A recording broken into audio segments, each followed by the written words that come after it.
YouTube, we back. Let me show you what we got here. So I've got these are beef ribs. There are 3 bones. It's 1 bone, 2 bone, 3 bone. These are plate ribs, AKA dino ribs. Real easy. Some people refer to these as brisket on a stick. You cook these similar to you would the same way as a brisket.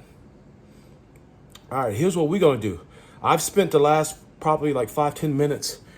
These things are usually covered with some sinew or silver skin, most people call it. Now, you don't have to cut anything off because as long as these gonna cook, everything's gonna render down. What I really don't get rid of is this soft fat. So this is all soft. I like that. This is gonna help me for my bark, right? I want these to be barked up just like a brisket. I'm gonna show you how we're gonna achieve that.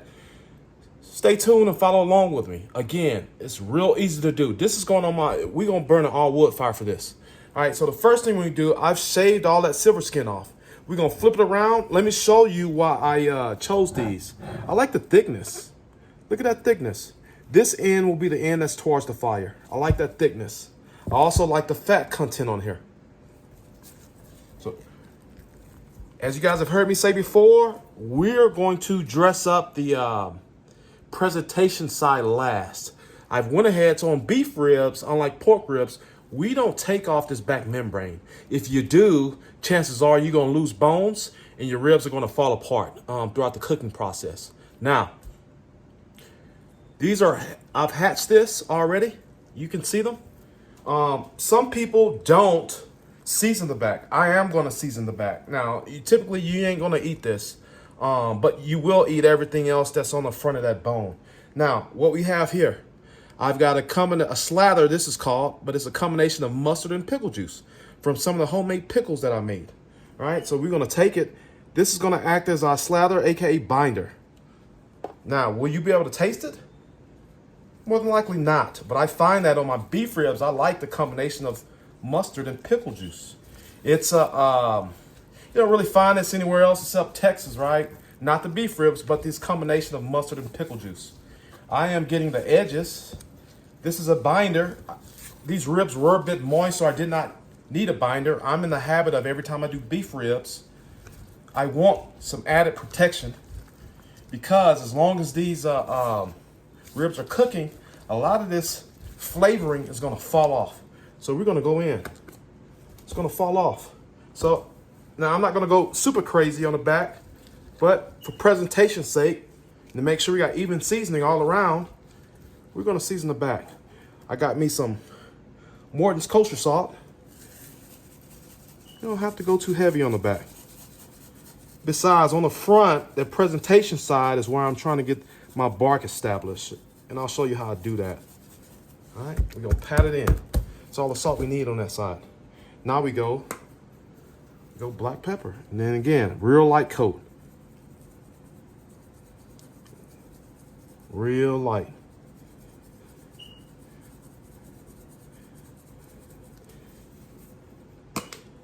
Real light. I'm going with what I have today. I don't have any more really coarse ground black pepper. If I did, I would still probably be using a combination. All right, and then we hit it. We hit it with some. You have it. Real light. No need to go real heavy on this.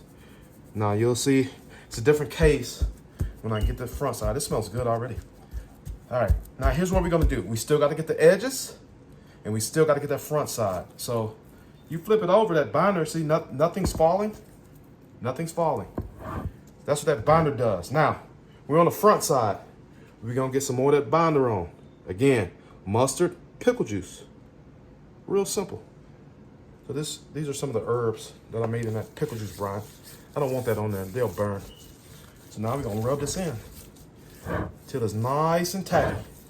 We get all the edges. Some people ask, hey, is it gonna taste like mustard and pickle juice? No. However, I have also found that this slather also helps with my bark. Now, I don't have to use a slather and I can achieve still a pretty nice bark. That dark, meteorite looking color that most would call burnt. It's not burnt, and I'll show you that once these are done cooking. We are getting everything everywhere, all right? Gonna rub it in. So that's a binder, right? I can still see the meat. Now we're gonna go in seasoning. Except this time we're gonna get the sides. Right? Get the sides. Oh. We got cats outside squabbling it up. They might be fighting over beef ribs, y'all. I hear them, it sound like 2 or 3 cats getting into it. All right. So we're gonna get a little bit heavier on the salt on the front portion. Bam, bam, bam. Then we don't rub. It is called a rub. We pat it in. Now, but we also, you can't forget the edges. We want everything barked up, not just the front and the back. We get salt on everything. Okay, again, with this salt, this is Morton's Kosher salt. The granules are a bit bigger. Keep that in mind as we season. Now, can you use table salt? Yes, you can, but you're gonna have to use a lot less. It might look like I'm using a lot of Morton's Kosher salt, but trust me, again, those granules are so big, you need to use a lot. As opposed to, I would probably use half that amount in iodine or iodized table salt. And we pat that in there. So now we get that black pepper on. I like to get it on. I like for it to still be transparent so you can see the meat, right? I want to see a little bit of that yellow, that mustard. Get it on, real sort of like. Now, there are other items in the cooking world that I can use on both brisket and these beef ribs that makes an absolutely outstanding bark. I don't mind about going heavier on this black pepper, guys. Unlike, having a more salty product, I don't mind being really pepper heavy. Still want to be able to see that meat. This is one of the main ways that you achieve that bark. Now, let's get into what I was actually talking about before I cut myself off, guys. Right, so this is black pepper. Typically, in competition world and everywhere else, they use 16 mesh, right? I don't have any 16 mesh right now. That's typically what I use. One of the other things we can do, and there's a lot, but there's one of the ways I found to be more successful in establishing that deep black meteorite colored bark. Celery seed. Celery seed. Celery seed, I can go with a mixture of celery seed, black pepper, and kosher salt, and it's absolutely phenomenal. Absolutely phenomenal. We're gonna go in with our seasoning salt. I use seasoned, so some people might ask, well, why seasoned salt? You already use kosher salt. Well, if you didn't know, salt itself, iodized salt, kosher salt, that's actually flavor, right? That's actually seasoning. Everything else is complementary. I use this because it is not just basic salt. It's seasoned salt. I mean, I can go on here and read back the stuff it has for you, the ingredients that's found in this bottle, and you'll see it's more than just a regular salt, right? Secret, if you didn't know, a lot of these Texas barbecue joints around here are using something more than just salt and pepper. And that's usually this. And everybody has their own little secrets that they're not telling everybody else about. And that's fine. I like it because it's like a game to me. I get to guess what you've been using. I've used everything from mushroom powder to get an umami bomb protein, right? There's a lot of stuff you can do, man. And I plan on showing some of you guys that here on my channel. I probably should have started this channel years ago. I'm like a master procrastinator of sorts at times. I've got a lot of other stuff going on. But yeah, we get into it. That. We go back here, and now I got to go back and get all the sides, doing the same thing. That's how you ensure you get bark all the way around. This time I'll go with seasoned salt first, no biggie.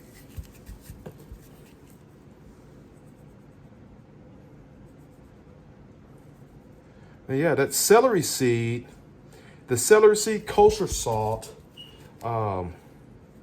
black pepper mixture. I mean, you can really use it on anything, but I find that it excels on beef.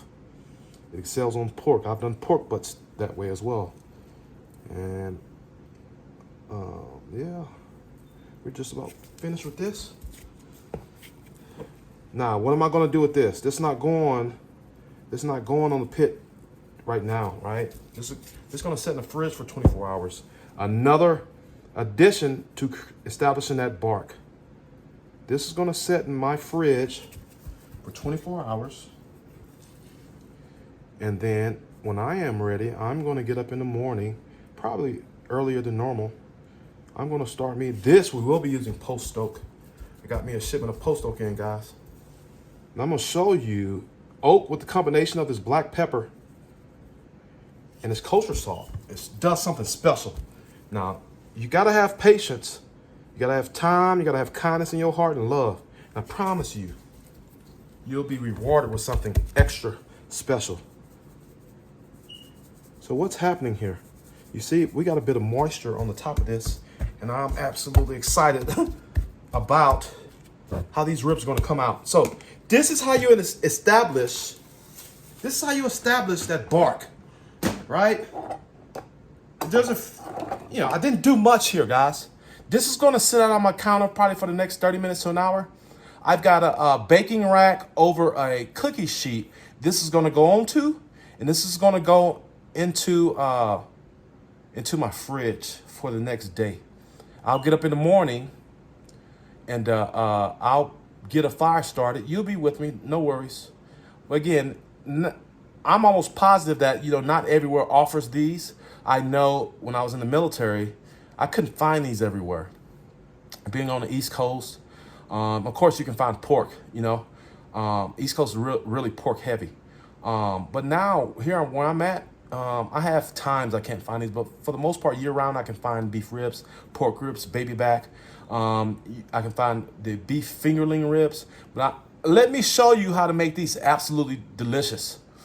It already looks like it has bark on that camera. Stay tuned, I'll be back. Here's what we're looking like. I just put these beef ribs on. I'm not gonna do any moving for the first 2 or 3 hours. Some of the things I'll be checking for, I'll be looking for dryness. That's when the spritz will come in handy. I'm not gonna run a water pan. It's pretty moist out here today. We had some rain here last night. So if I do add any moisture to this environment, it'll be in the form of spritz. Our fire's still going. The reason I'm adding these pretty early is because I want these to get a bit of this onset smoke early in this cooking session. That's what's gonna help us establish our bark. I'm cooking with post oak today, guys. Again, I'm adding these up front. You can still see a bit of smoke coming off this wood. The longer this fire goes, the cleaner it'll get in my case. So I want these to not just sit in clean smoke the whole period. I'd rather get some of that dirty smoke up front on the meat. You constantly hear this. You constantly hear people on YouTube say, hey, that dirty smoke is not good. And that's not always true, right? Now, what I'm not doing, these will be on here for 6 to 8 hours. Not going to cook it the whole way in a really smoky environment. So the first 3-4 hours up front, I'm gonna try to keep this fire low and slow because I want some of that smokiness. And then hour 2.5, hour 3, I'll be back with you guys. Let me show y'all what I got. I promise you, special. This not even really a holiday cook. I've got my big red barbecue sauce. I made this from scratch. I got a comment the other day, I guess it was a few weeks ago, saying, hey man, make your own sauce. Again, big red barbecue sauce from scratch. I've got my red pickled onions. This is a staple in most barbecue restaurants. I made my own. And of course, I've got to have the big red bottle. This is what's in there. Promise you, delicious. Typically, this barbecue sauce is a bit more sweet than most. I made it a little bit more savory than sweet. Now, let's get into the main. Let's get into the business. This is what we're here for, guys. This is what we're here for. again, these are beef ribs that don't have to rest as long as a brisket. A brisket, I would typically rest, you know, for 6 to 8 hours or a little bit longer. I can tell you these are absolutely tender. You see the bones already want to slide out. That's what you want. My neighbor did ask for one of these, so already got requests in for one of these. Look at that bone trying to come up out of there. Not on my watch, not right now. Not right now. That fat.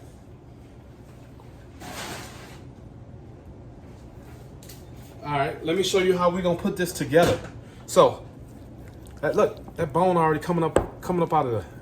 All of this is delicious. I can tell you, beef ribs are typically my nemesis. I say that because, much unlike brisket, you can cook this to 203, 205, and it still needs some rendering, right? Meaning somebody bites into this and it's still tough. I took this to about 205, 206. My finger can go through it. The probe, again, we don't cook to time on this. We cook to tenderness. All right, that's one of the main things with brisket. We don't cook to time. We don't cook to temp. We cook to tenderness. Whenever that probe slides in like butter, and again, this is still pretty warm. All of these are pretty much sliding out. All right, I can pull this one out with ease too. Again, all my bones are out. You gotta see that. It's out. These are gonna be dog snacks. Dog snacks. All right. So now, I've been tasting on this when I first took it off the pit. Let's kind of recap what we did. Oh, this is delicious. These were on my smoker using post stoke 8 hours. Hour 3 is when I start spritzing. Last night these were seasoned, salt, specifically kosher salt, black pepper, seasoned salt. That's it. I've done nothing else to them.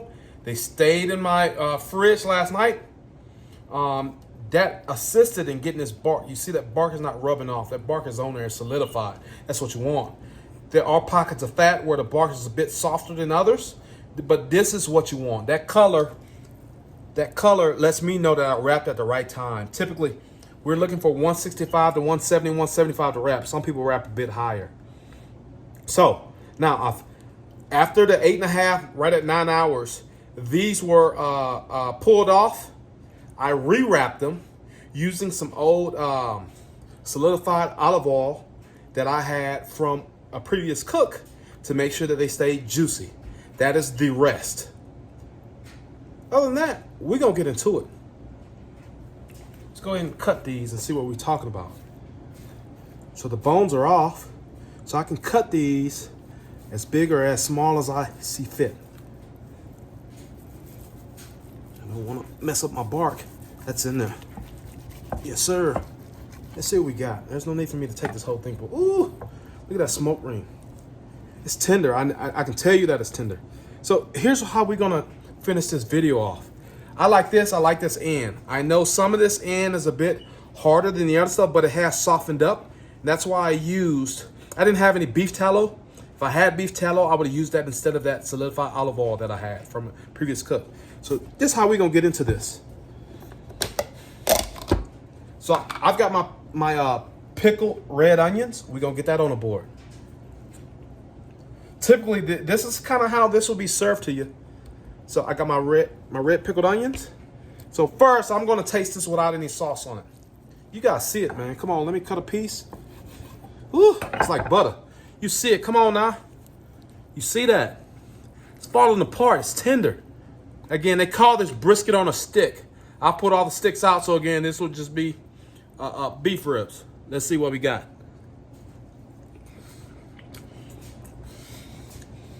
Absolutely delicious. Salty. Very pronounced beefy flavor. Peppery. Now, here's what we're gonna do. We'll cut some. This is how I eat mine, guys. I can tell you these red onions are typically a Texas thing. You might see other people do them, but it doesn't matter where you go. You're gonna see people making their own pickles, people making their own pickled pickled red onion. We're gonna get some of this big red sauce on it. I'm gonna tell you what we got.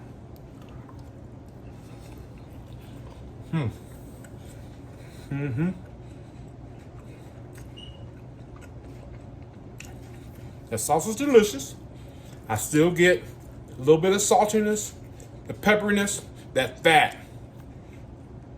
The acidity in these pickled onions help cut through that fat. Straight delicious. Guys, thank you for tuning in with me.